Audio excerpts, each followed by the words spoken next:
what's up, y'all? So right now what I'm doing is a dumbbell lateral raise, but I'm adding a lean into it.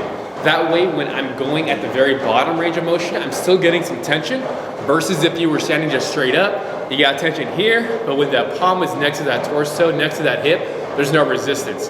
If you don't have a bench to lean into, like this, you could also use a wall. Same principle, same thing. We want to get some tension at that bottom half of this range of motion, and that's the most important part.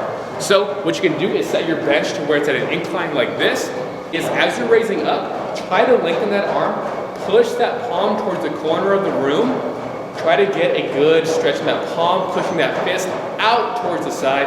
That way you don't do any shoulder shrug. I see the common mistake for these, like, hey, I don't feel it in my shoulders. Likely what I see is they're using their neck, their traps a little bit for this movement. So what you want to do is imagine like you're pulling up through that pinky, keeping the inside of that arm facing the blade down towards the ground. Nice and a good control on that way down.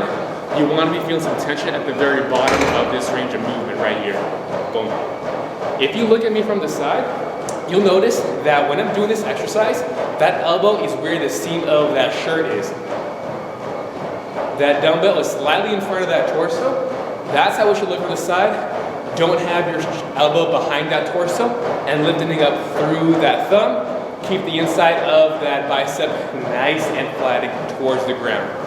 Another reason why I like this leaning lateral raise is because it allows you to go past failure. This is harder than just doing a regular standing up straight lateral raise. So let's say you're hitting that last rep on this one. You know for sure you can't get another rep out. Go ahead and stand up straight. Use one arm to support yourself on that bench and get 2 to 3 more regular lateral raises, because it's going to be a little bit easier to raise up from that bottom position. Carry a little momentum through that way up.